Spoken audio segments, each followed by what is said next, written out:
তো প্রায় সন্ধ্যা 6:15 দিকে আমাদের কাছে একটা খবর আসে যে কয়েকজন যুবক আমরা আগরতলা রেল স্টেশনের পার্সেল অফিস দিয়ে সম্ভবত কোনো কন্ট্রাব্যান্ড নিয়ে আসতে পারে। তো সেই সুবাদে আমরা যে সোর্স কাছ থেকে খবর পাই, তো সেই সুবাদে আমরা ওইখানে গিয়ে একটা মানে নাকার মতো বসিয়ে আমরা এবং আগরতলা যে আরপিএফ আছে আমরা সবাই মিলে একটা চক আউট করে আমরা একটা অ্যাম্বুশের মতো বসে তারপর লক্ষ্য করলাম যে 4 জন যুবক তাদের 4টা পিক নিয়ে আসছে। তো আমাদের সন্দেহ হয় যে হয়তো তারাই হতে পারে। তারপর আমরা একটা প্রিলিমিনারি একটা বেগুলি দেখি আমরা সন্দেহ হয় যে না, এটার মধ্যে কোনো নার্কোটিক্স কিছু থাকতে পারে। তারপর আমরা চেক করে দেখলাম যে এগুলি সেলুটের প্যাকেট দিয়ে গাঁজা ভর্তি সবগুলিতেই। তারপর সঙ্গে সঙ্গে আমাদের হায়ার অথরিটিকে ইনফরমেশন জানাই। তারপর ওনারাও আসেন এবং পার্সেল অফিসে আমরা এটার মাপচুপ করি। দেখা গেল টোটাল তার ওজন 43 কেজি ড্রাই গাঁজা, শুকনা গাঁজা। তো আমরা 4 জনকে সুবাদে অ্যারেস্ট করেছি। এর মধ্যে 2 জন বিহারের লোক এবং 2 জন আমাদের আগরতলার, তাদের পরিচয় পাওয়া যায়। নামগুলি যেটা আগরতলার প্রতাপগড় বাড়ি, ওনাদের বাড়ি সুরেন্দ্রপল্লী, মধ্য প্রতাপগড় সুরেন্দ্রপল্লী। একজনের নাম হলো ঋত্বিক সেন, বাবার নাম বিনয় সেন।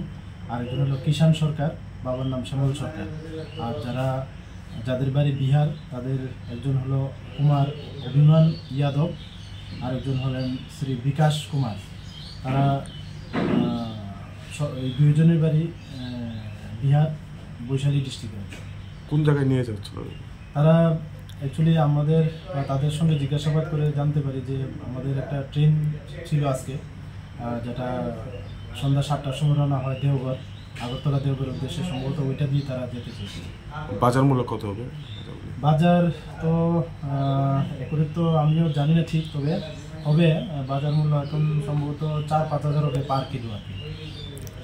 এত গাঁজা আটক করার পরেও এরকম ছোটো ছোটো একটা প্যাকেটে গাঁজা ওরা বিক্রি করছে, মূলত মূল পান্ডাদের কি এখনো ধরতে পারছে না? হ্যাঁ, আমরা ধরছি এবং ট্রাই করছি। এবং আপনারা হয়তো জানেন আজকেও আমরা গাঁজা পুরানো একটা কেসের লিঙ্কের সঙ্গে যুক্ত আছে, ওনাকে আমরা অ্যারেস্ট করেছি পুরানো কেসের সঙ্গে। আমরা করছি, যথারীতি করছি। সামনেই লোকসভা নির্বাচন, কি নিরাপত্তা রয়েছে আপনাদের? বহিরাজ্য থেকে অনেক ট্রেন আসে। হ্যাঁ, আসে এবং এর জন্য আমরা আরও চেকিং আরও বাড়িয়ে দিয়েছি। আমরা যোগেন্দ্রনগর জিরানিয়া স্টেশনে আমরা অলরেডি টিএসআর ক্যাম্প বসিয়ে দেওয়া হয়েছে।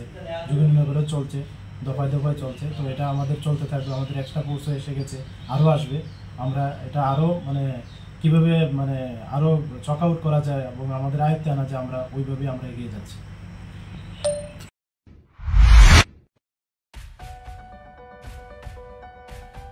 Are you dreaming to brighten your future?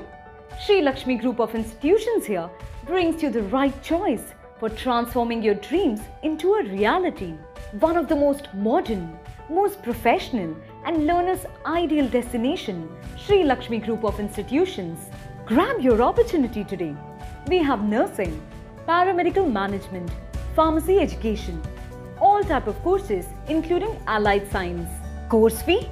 Absolutely minimal and budget friendly. Approved by Rajiv Gandhi University and recognized by the Government of Karnataka. We have advanced campus and placement facilities. What are you waiting for? Make the right choice today and begin the journey of bright path of your dreams. Contact us, Sri Lakshmi Group of Institutions, Mr. Bhaumik D. Mobile number 906 677 6746. Our website